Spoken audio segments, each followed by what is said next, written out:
오늘 우리에게 주시는 하나님의 말씀은 요한복음 12장입니다. 요한복음 12장 20절에서 26절까지 말씀을 저와 여러분이 한 절씩 교독하고 26절은 함께 읽도록 하겠습니다. 요한복음 12장 20절에서 26절. 제가 20절 먼저 읽겠습니다. 명절에 예배하러 올라온 사람 중에 헬라인 몇이 있는데 그들이 갈릴리 벳세다 사람 빌립에게 가서 청하여 이르되 선생이여 우리가 예수를 배웠고자 하나이다 하니 빌립이 안드레에게 가서 말하고 안드레와 빌립이 예수께 가서 여쭈니 예수께서 대답하여 이르시되 인자가 영광을 얻을 때가 왔도다. 내가 진실로 진실로 너희에게 이르노니 한 알의 밀이 땅에 떨어져 죽지 아니하면 한 알 그대로 있고 죽으면 많은 열매를 맺느니라. 자기의 생명을 사랑하는 자는 잃어버릴 것이요 이 세상에서 자기의 생명을 미워하는 자는 영생하도록 보존하리라. 함께 읽겠습니다. 사람이 나를 섬기려면 나를 따르라. 나 있는 곳에 나를 섬기는 자도 거기 있으리니 사람이 나를 섬기면 내 아버지께서 그를 귀히 여기시리라. 아멘. 아멘. 2025년도 우리 첫 번째 주일 교회 나오신 여러분 환영합니다. 올해 표가 뭘까요?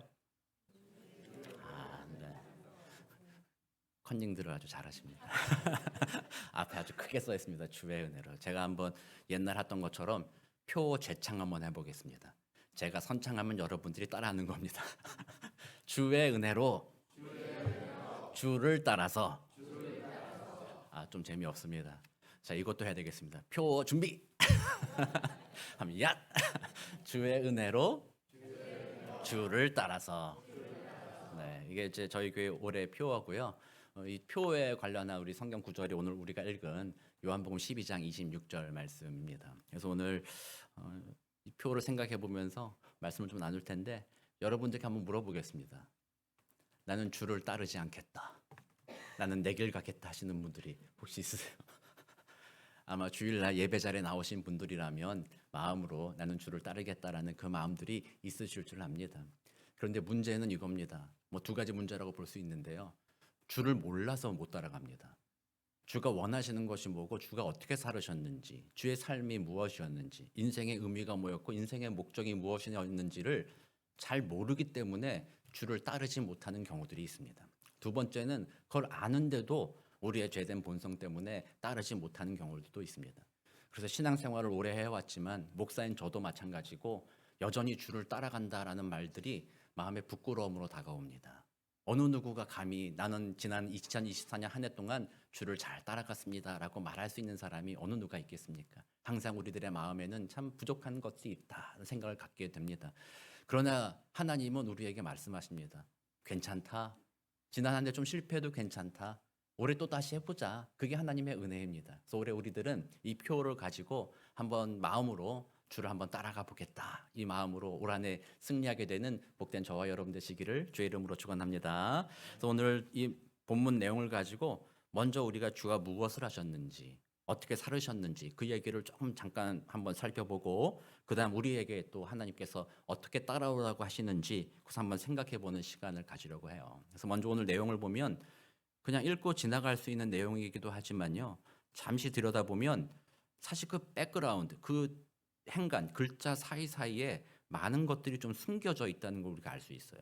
먼저 보면 명절에 예배하러 올라왔다고 되어 있는데 이 명절은 유월절을 말하는 겁니다. 제가 뭐 지난주에 또 한번 요한복음 16장을 설교하면서 말씀드렸겠지만 지금 예수님이 우리가 읽은 본문 바로 앞부분에서 예루살렘에 입성하는 내용이 나옵니다. 그건 우리는 종료주일이라고 하죠. 그러니까 예수님이 십자가 죽으시려고 그 예루살렘에 입성한 때가 바로 이때입니다. 그 명절이 되었습니다. 이 명절이 무슨 날이에요? 유월절.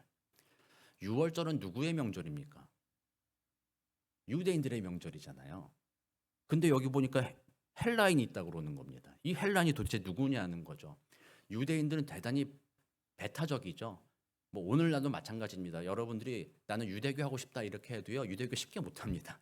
어머니가 유대인일 경우에만 유대교 가능하고요.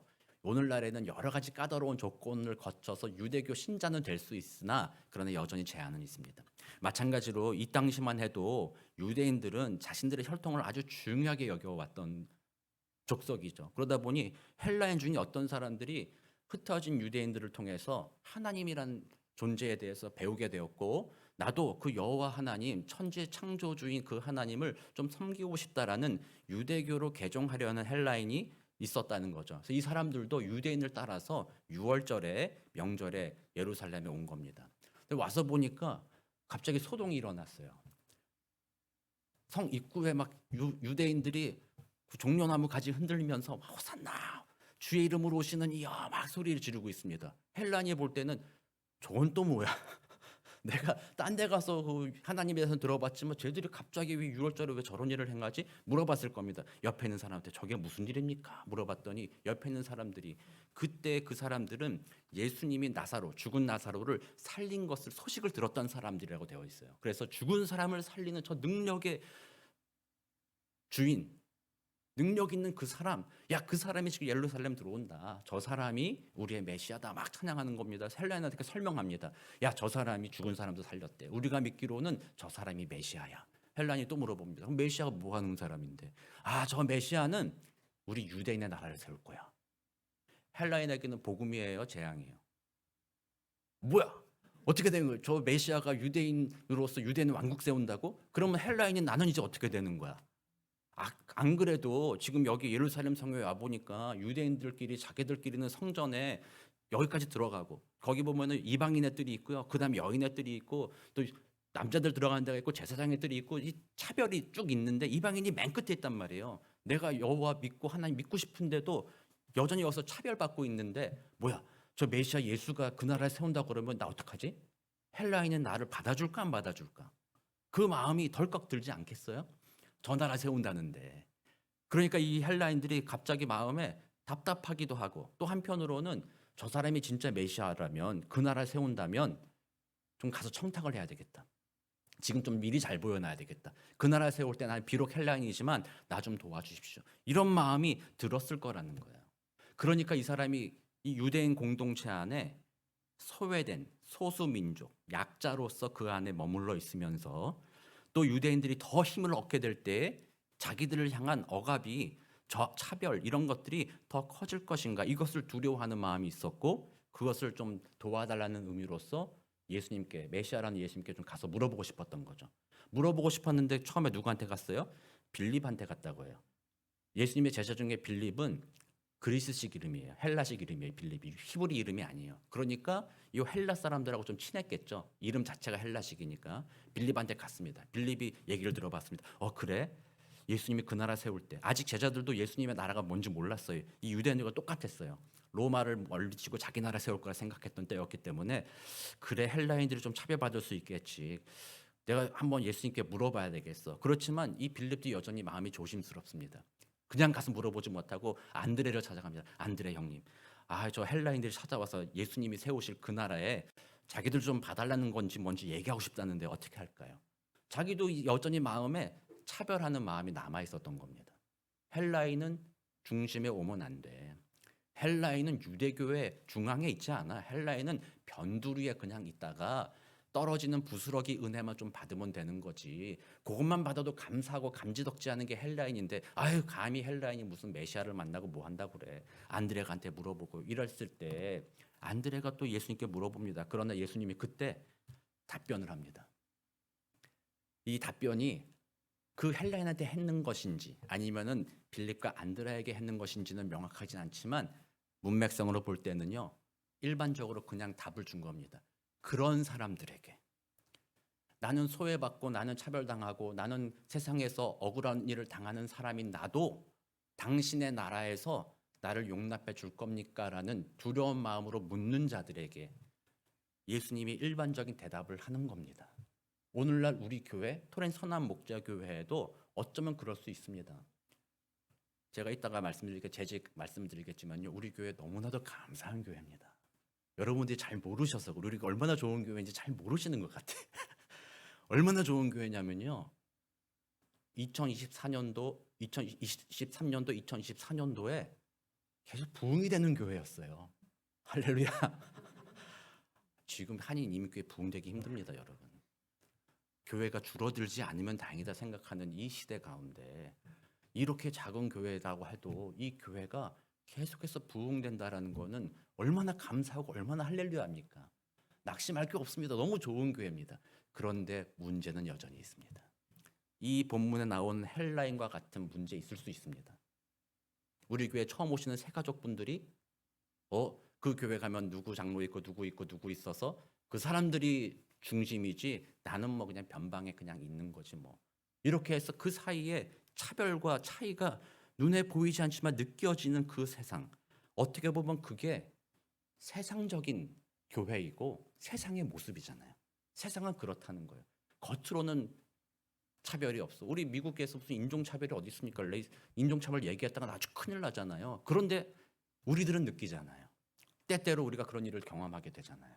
실제적으로 그런 일들이 있다라는 거예요. 그래서 오늘 예수님은 인류의 역사에 있어서 그 헬라인, 물어로운 헬라인뿐만 아니라 당신들만이 아니라 이 인류는 죄로 물들어 있으므로 분명히 소외당하는 자들이 있고 억울한 일을 당하는 자들이 다 있다.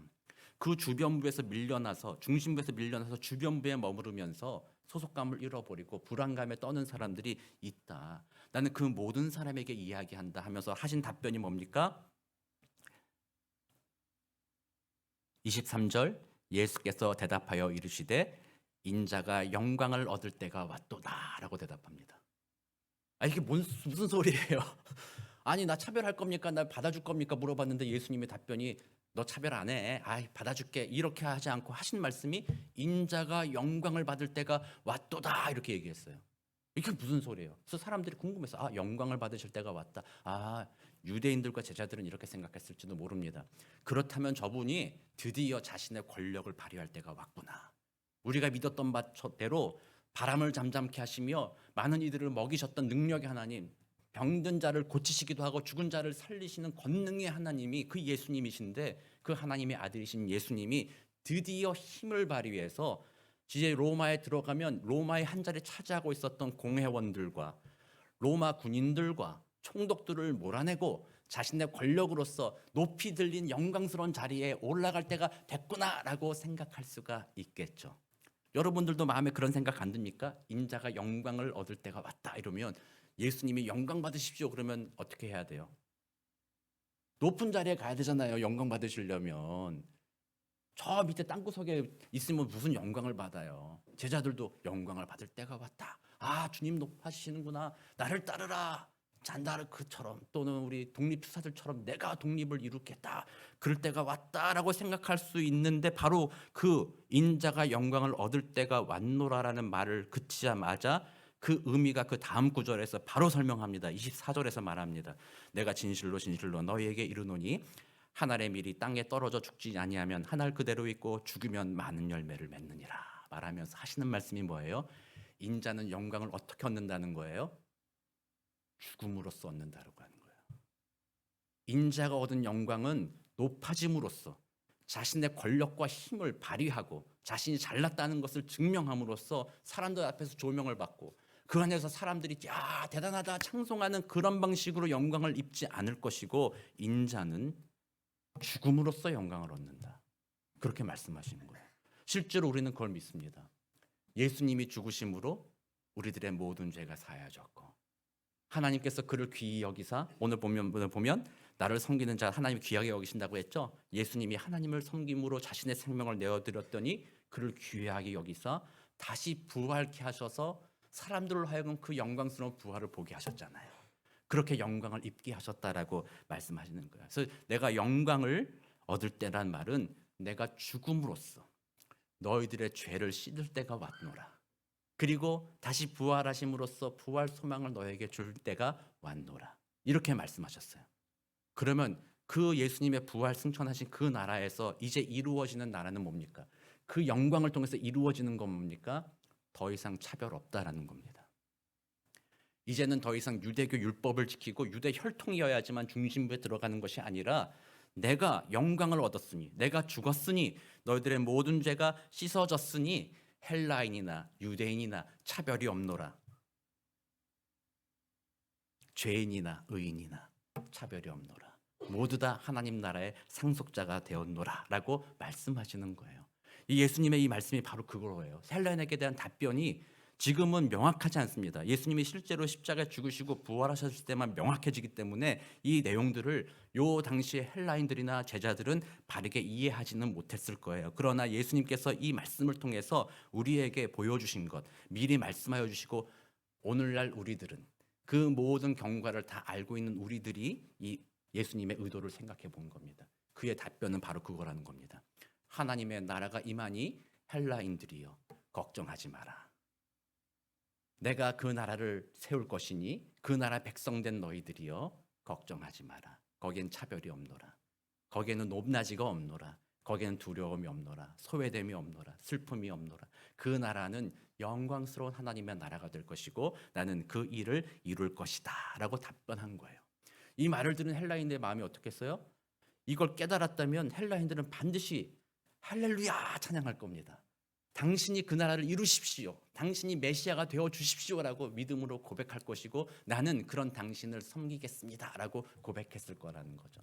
아직까지 모르기 때문에 이 이후에 이런 자들이 그 예수를 믿었을 거라 저는 확신합니다. 그래서 오늘날 우리들에게도 같은 이야기입니다. 예수 그리스도의 영광은 십자가에서 죽으심의 영광이었습니다. 자기 자신을 내어주는 영광이었습니다. 그렇게 죽으심으로 우리를 살리셨고 우리를 이제 새로운 하나님의 백성으로 삼아주셨습니다. 여기 나오신 모든 여러분들이 그 예수 그리스도의 십자가의 공로를 고백한다면 여러분들은 여러분 스스로를 뭐라고 불러요? 이제 그리스도인이라고 부르는 겁니다. 새로운 정체성을 가진 사람들입니다. 하나님 나라에 속한 자들입니다. 영원하신 그 영광의 하나님의 나라를 상속받을 자들이 바로 우리들이라는 사실을 우리는 고백합니다. 할렐루야. 별로 이렇게 여러분들이 항상 제가 느끼지만 하나님의 나라를 너무 과소평가하는 것이 아니겠나. 너무 과소평가하는 것 같아요. 그 은혜가 얼마나 큰지. 그래서 여러분들께 일부 예배 때 말씀드렸더니 여러분들 많은 분들이 참 좋아하시더라고요. 제가 이제 며칠 전에 발견한 유튜브 영상입니다. 악동 뮤지션 이찬혁이라는 청년이 있어요. 가수죠. 여동생 수현이. 너무 친근해도 돼요. 수연이라고까지 얘기하는데 이 자매랑 남매로서 이제 한국에서 대중가요로서 이제 이렇게 활동하고 있죠. 근데 얘네들의 부모님이 아시는 분 계시겠지만 부모님이 몽골에서 선교사로 이렇게 사역을 하셨어요. 그래서 이 아이들도 몽골에서 자랐던 것 같아요. 그래서 어려서부터 이제 기독교 교육을 잘 받았는데 이 이찬혁이라는 이 청년이 노래를 이렇게 만드는데 그 노래가 상당히 기독교적인 그 세계관이 많이 담겨 있는 노래가 있어요. 그래서 특별히 그거를 여러분들이 그냥 뭐 배경을 모르고 노래 가사만 들으면 이거 찬송가 아니야 이럴 정도예요. 그러니까 후렴구에 할렐루야 이게 나와요. 제가 이 음을 모르겠어요. 후렴구에 할렐루야 영광의 나라에 들어간 아들을 위해 할렐루야 기뻐하며 박수치며 기뻐하세요. 할렐루야 이게 한 4번 나와요. 그러니까 그것만 들으면 찬양 같잖아요. 근데 노래라는 거예요. 근데 그 노래 제목이 장래 희망이에요. 장래 희망이 미래 내가 뭐가 되고 싶다 이게 아니라 장래 퓨네럴 그 장례식 있죠. 장례식의 희망을 말하는 거예요. 그래서 나의 장례식은 이렇게 해줬으면 좋겠다라는 노래인데요. 그 노래에서 그 이찬혁은 많은 사람들이 모여서 감사한데 함께 기뻐하자는 거예요. 왜냐하면 나는 거기 지금 그 자리에 있지 않고 천국에 들어갔으니까 기뻐합시다. 그런 내용인데 거기 보면요. 천국을 그 친구가 우리 이사야서 11장을 알고 있었기 때문에 그거를 이렇게 이해하면서 그 가사를 쓴 것 같아요. 가사가 이런 내용이에요. 자기가 이제 장례 끝나고 천국에 들어갔는데 오자마자 내 몸집에 서너 배 커다란 사자와 친구를 먹었네. 땅 위의 단어들로는 표현 못해. 거의 얼마나 좋은지 땅 위의 단어를 표현 못한대요. 그 다음이 참 이거는 어떻게 이런 생각을 했을까? 사진을 못 보내는 게 아쉽네. 가사가 그래요. 그 영광스러운 하나님의 나라가 얼마나 위대하고 감사하고 기쁜지 다 말로는 표현 못하고 사진만 찍어서 보내줘야 되는데 사진도 못 보내는 게 너무 아쉽다는 거예요. 그만큼 그 나라는 기쁘고 감사한 나라라는 거예요. 예수님께서 죽으심으로 우리에게 그 은혜를 베풀어 주셨다. 그래서 그 은혜 때문에 막 마음이 뛰고 자신의 장례식에는 그날 퍼포먼스도 참 오늘 길게 얘기할 건 아니죠. 여러분들 집에 가서 유튜브 한번 보세요. 길게 얘기할 건 아니지만 퍼포먼스도 그런 걸 담아냈어요. 아, 내가 천국에 들어간다. 기쁨으로 그 길을 걸어간다는 걸 담아냈어요. 그래서 그 메시지는 그러므로 오늘날 어떻게 살 건가 그런 얘기를 그 친구가 좀 하고 싶었던 것 같아요. 아주 뛰어난 노래이긴 한데요. 어쨌든 우리들에게도 마치 그런 것입니다. 하나님의 나라가 우리에게 예비되어 있고 그 나라는 얼마나 감사하고 얼마나 위대한 나라인가. 그 나라를 우리로 하여금 가도록 하기 위해 예수님이 십자가에서 죽으시고 자신을 내어주신 것이 얼마나 큰 은혜인가. 이것을 우리는 깨달아 알아야 된다는 거죠. 그것이 예수님이 하신 일이다라고 말할 수 있습니다. 그래서 오늘 우리들은 그 은혜를 힘입으면 예수님을 섬길 수밖에 없는 거 아니겠습니까? 내게 그 크신 은혜를 베풀어 주신 분들을 섬겨야 되는 것 아니겠습니까? 하다못해 우리가 이 땅을 살아가며 인간적으로 내가 먹고 사는데 도움을 준 큰 은인이 있다고 한다면, 나의 생명을 물에 빠졌는데 건져준 의인이 있다고 한다면 그 사람을 우리가 얼마나 감사하며 그 사람을 거의 섬기듯이 대하고 그렇게 살지 않겠습니까? 우리를 구원하여 오신 예수 그리스도가 우리에게 그 놀라우신 은혜의 복을 허락해 주신 분이라면 우리는 그분을 섬기는 자들이죠. 그리스도인이라고 말하는 것은 나는 그분을 섬긴다라고 말하는 것입니다. 그런데 여기서 문제가 또 발생합니다. 섬긴다라는 개념을 우리가 잘못 이해하고 있기 때문입니다. 여러분들 길거리에 나가가지고 길에 다니는 사람들한테 만약에 전도한다고 생각해 보세요. 예수 믿으세요 이렇게 말하는 거는 뭐 쉬울 수 있습니다. 예수 누군데요? 아, 이런 분입니다. 믿으세요 할 수 있습니다. 예수님 좀 섬기세요 이렇게 말한다고 한다면 여러분들은 그 섬김을 뭐라고 이해하고 있는 겁니까? 예수님을 섬긴다고 했을 때 여러분들 마음속에 머릿속에 들어오는 이미지나 개념이 무엇입니까? 예배드리세요 아니겠습니까? 성경 읽으세요. 예배드리세요. 뭐 헌금하세요. 뭐 하세요. 뭐 이런 것들로 섬긴다라는 거를 종교적인 예식 수준으로 전락시킨 거죠. 우리들이 그렇게 생각하고 있을 수 있습니다. 그런데 예수님이 바로 오늘 본문에서 얘기합니다. 누구든지 사람이 나를 섬기려면, 나를 그렇게 섬기고자 한다면 예배 잘 드려라, 성경 읽어라, 뭐 해라 그런 거 하라고 말하지 않았습니다. 뭘 하라고 돼 있어요? 26절에 사람이 나를 섬기려면 나를 따르라라고 되어 있습니다. 주를 섬긴다라는 것은요, 주를 따라간다라는 거예요. 그 따라간다라는 거는요, 주님이 가신 그 길을 보고 모방하는 거예요. 그분이 하신 일들대로 살아가는 것이야말로 주님을 섬기는 것이다라고 말하는 거예요. 이런 섬김과 따름이라는 것이 동일하다는 사실을 우리가 알지 못하니까 자칫 잘못하면 우리들은요, 이걸 둘로 나눕니다. 주님을 따라가는 거는 특별한 사람들이 하는 거지. 선교사, 목사, 장로, 누구나 그런 사람들이나 주님을 따라가는 것이지, 나는 주를 섬기지만 주님을 따르진 않아. 나는 주를 섬기기 때문에 주일날 나와서 예배는 드려. 나도 때때로 성경도 읽는다고. 때때로 누가 나한테 당신의 종교가 뭐냐고 물어보면 나는 예수 믿는 사람입니다. 그리스도인입니다. 라고 말을 하지만 나는 그렇게 섬기긴 하지만 따르지는 않아. 자칫 잘못하면 우리가 이렇게 개념을 나눌 수가 있다는 거예요. 예수님은 분명하게 이야기합니다. 나를 섬기는 자는 나를 따르는 자가 된다. 엄청난 도전 아닙니까? 여러분들 마음에 오늘 이번 2025년도를 맞이하면서 마음을 새롭게 하셔야 돼요. 나 주를 따라가야 되겠다. 여러분들 2025년을 맞이해서 특별히 뭐 나 주일 예배 잘 드려보겠다. 52주 한 번도 안 빠지겠다. 이런 다짐하신 분. 2025년도에 아마 새벽 예배는 내가 한번 나가보겠다. 오늘 2025년도에 내가 금요 찬양 예배는 나가보겠다. 2025년도에는 내가 맥쟁이 성령을 기입 한번 해보겠다. 뭐 이런 것도 다 하시죠, 여러분들. 이 정도는 뭐 그냥 다 하는 거 아니겠어요? 그 정도가 아니라 진짜 하나님이 원하는 거는 그런 종교적인 예식 따라가겠다라는 게 아니라 나는 진짜 예수님 따라가겠습니다. 그 마음을 가지라는 거예요. 그게 주님을 섬기는 거라는 거예요. 예수 믿는다는 여러분들의 마음에 그 마음을 품어야 되는 거예요. 이게 여러분 마음에 어떻게 다가옵니까? 두려움으로 다가오세요? 예수님 따라가라고 그러니까 목사님 예수님 따라가라고 그러니까 그 부담스러운 얘기를 그렇게 쉽게 얘기하세요. 주를 따른다는 그 힘든 얘기를 뭐 웃으면서 그렇게 쉽게 얘기하세요. 목사님은 좀 따라가시나요? 여러분들이 이렇게 생각할 수도 있을지 모르겠습니다. 그러나 정말로 진지하게 우리가 말씀을 받는다면요, 주를 섬긴다는 것은 주를 따라간다라는 것입니다. 올 한 해 여러분도 정말 주를 따르기를 간절히 소망합니다. 간절히 소망합니다.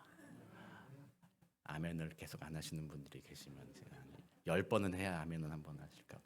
네, 주님을 따라갑니다. 그럼 주님을 따라간다는 것은 무슨 의미인가? 오늘 본문을 통해서 그것만 잠깐 생각해보고 마무리할 텐데요. 본문에서 다 설명했어요. 예수님이. 나를 섬기려면 나를 따르고 나를 따르는 사람은 이런 사람들이라는 거예요. 25절이죠. 자기의 생명을 사랑하는 자는 잃어버릴 것이요 이 세상에서 자기의 생명을 미워하는 자는 영생하도록 보존하리라. 자기 생명을 미워하는 것이야말로 자기를 따르는 거래요. 자기 생명을 미워하래요. 여러분 또 이 말이 또 무슨 말이야? 나의 생명을 미워하라니. 오늘 당장 뭐 내 생명 포기하고 죽으라는 말이야. 뭐야? 이 말도 잘 이해하기가 쉽지 않은데 이 말도 두 가지 차원이 있습니다. 제가 처음 설교할 때는 두 번째 의미로서 말씀을 드리려고 했는데 이 첫 번째 의미조차도 무시하면 안 될 것 같아요. 이거는 말 그 자체입니다. 이 25절에 생명이란 말이 한 번, 두 번, 또 영생이란 말은 영원한 생명을 줄인 거기 때문에 생명이란 말이 세 번 나옵니다. 앞에 두 번은 푸시케라는 헬라어를 썼고요. 마지막 영생할 때 영원한 생명할 때 거기는 조에라는 헬라어를 썼습니다. 앞에 있는 푸시케는요. 생물학적인 목숨을 말하는 거예요. 우리 생물학적인 목숨. 뒤에 있는 조에라는 생명은요. 그냥 목숨만 살아있는 것이 아니라 활력이 있는 거야. 활기가 있는 걸 말해요. 그래서 우리가 이해하기 힘든데 우리가 가끔 이렇죠. 살아도 살아있는 것 같지 않아 이런 거 있잖아요. 그때는 푸시케는 있지만 조에 그 생명력은 없는 거죠. 인생이 몸이 건조한 거죠. 그러므로 앞에서 말하는 그 목숨, 생명을 미워하라고 얘기합니다. 이 말은 뭐예요? 예수님 어떻게 했어요? 자기 생명을 하나님이 원하실 때 자기 생명을 포기했다라는 거예요. 실제로 이 일을 하라는 거예요. 이 말 자체가 우리가 애써 순화시킵니다. 어떻게 내 생명을 버립니까? 그걸로는 의미가 아니겠죠. 그렇게 하는 거 아니겠죠. 내 생명 버리란 말 아니겠지요. 애써 의미를 희석시키려고 하는데 성경은 분명하게 말합니다. 주를 위해서는 진짜 네 생명도 버려라. 그게 자기의 생명을 미워하는 거다. 예수님이 그래서 십자가에 죽으셨잖아요. 그리고 그 예수님을 믿은 바울이 뭐라고 그랬어요? 마지막 3차 전도여행 끝나고 예루살렘 갈 때 너 죽는다 가지 마라 얘기했을 때 뭐라고 바울이 얘기합니까? 나의 달려갈 길과 주 예수께 받은 사명 그 사명을 마치려 하면은 나의 생명을 조금도 귀한 것으로 여기지 아니하노라 라고 고백할 정도였죠. 1차적인 의미는 실제 그렇다는 거예요. 다른 사람을 살리며 하나님의 복음을 전하는 그 일을 위하여서 실제로 우리들의 생명을 버려라라는 것을 의미한다고 볼 수 있는 거예요. 그래서 이 일은 아무한테나 주어지는 은혜가 아닙니다. 특별한 사람에게 주어진 은혜입니다. 그래서 우리는 그것을 무시해서는 안 됩니다. 그걸 생각하는 것 가져야 돼요. 그러나 이거를 좀 더 다르게 말할 수 있습니다. 자신의 생명을 미워한다는 것은요. 자신의 육신의 생명을 중요하게 여기는 태도를 버리라는 거예요. 내가 생명과 같이 여기는 것들을 버리라는 거예요. 그 말은 무엇이냐? 나를 아예 무시하고 나를 미워하라는 말은 아닙니다. 나를 포기하라는 말이 아니라 나의 육신의 정욕에 따라서만 사는 것을 그만하라는 거예요. 예를 들면 내가 한 일주일 굶었단 말이에요. 배가 너무나도 고파요. 내 앞에 찾아보니까 빵이 한 조각이 나왔어. 살겠다 했는데 그 순간 옆집 사람이 생각나는 거예요. 저 사람도 나와 같이 일주일을 굶었는데 야, 그럼 나 혼자 먹을 수 있겠나? 그래, 이것들로 나눠보자. 같이 살아보자. 그 빵을 가지고 옆집 찾아가서 문을 두드리고 내가 가진 것을 나눠주는 것. 이게 자기 생명을 미워한다라는 의미. 자기의 육신의 정욕대로만 살지 않는다라는 그런 의미라는 거예요.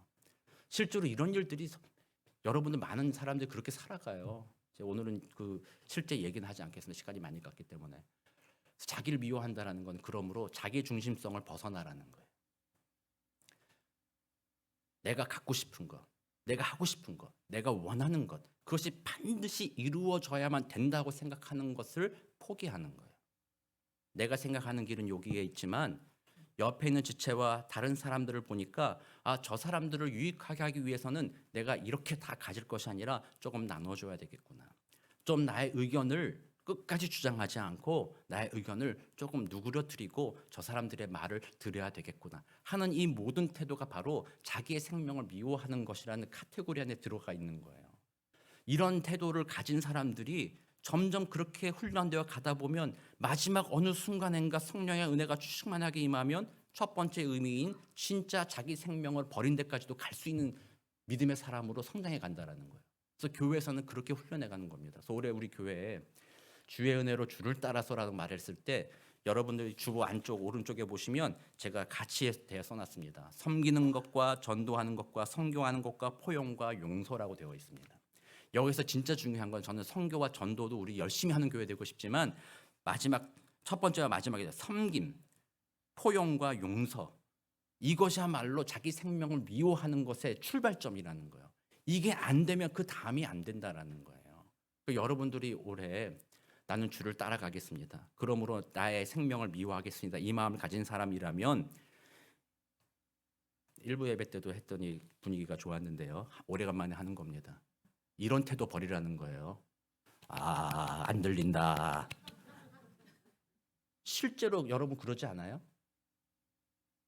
앞에서 제가 설교하고 하나님 말씀을 읽어도 눈으로 막 읽어도요. 중간중간 읽다가 여기 하나님이 이렇게 하라고 요거 안 보이는데 요거 밑에 넘어가자. 밑에 자기 마음에 드는 거 자기 생각만 이렇게 하고 그런 태도로 산다는 거예요.